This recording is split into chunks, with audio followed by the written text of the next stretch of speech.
Thank you for coming. Thank you for getting me out of work. I'll be blunt. Bart's latest escapade goes far beyond the realm of the hijink. Her son is a ravenous demon, relentlessly gnawing at all that's good and true. Oh, but there's no escaping the truth. Bart has a classic case of attention deficit disorder.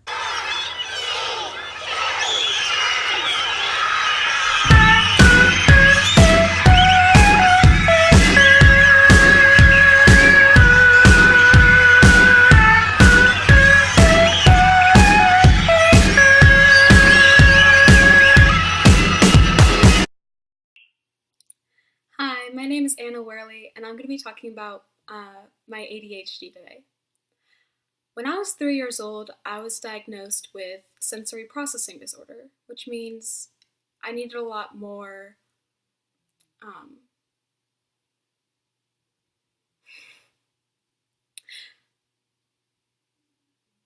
things to touch, feel. Like I either had like too much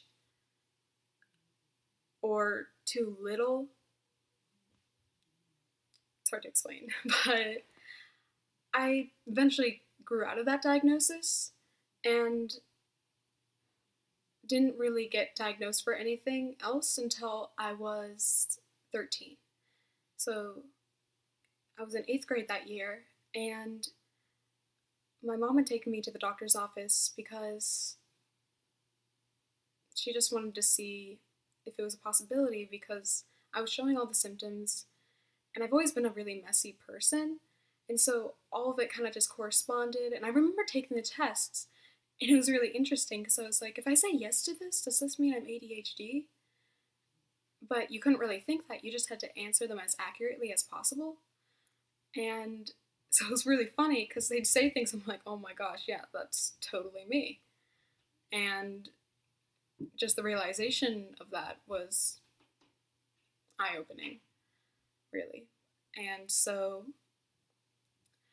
I was really quite afraid when I was first diagnosed that they wanted to change me, and the medication would make me not myself, and that I would lose my creativity and my imagination and all the things that sort of made me myself.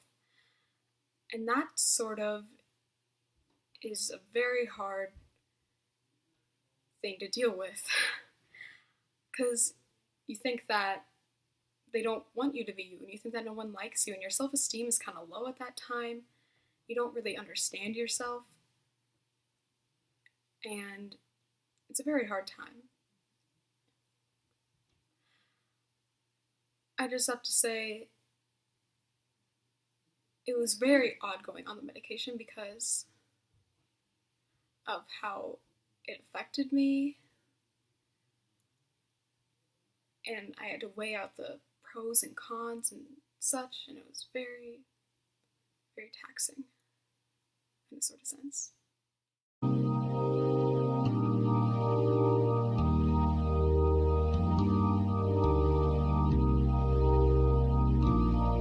When you try your best but you don't succeed,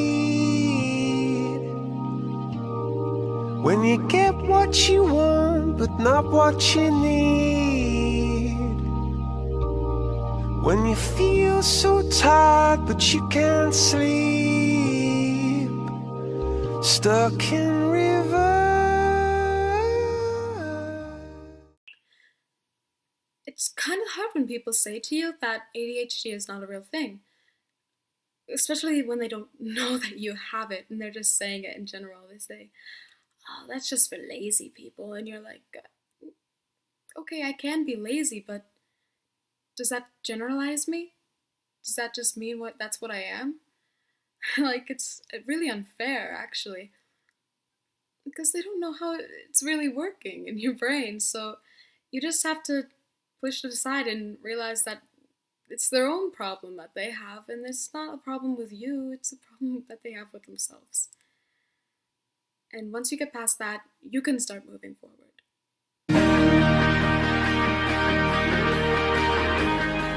The first teaching strategy is to accommodate different exceptional interaction patterns for each student with ADHD. The second is to keep instruction simple, allowing frequent breaks. This allows the student with ADHD more time to think and process. Number 3, intervene by working out some warning signals for the student to use during instruction time if he or she believes they are losing focus. Number 4, accept and value the exceptional differences of each student. Meet the needs of every student.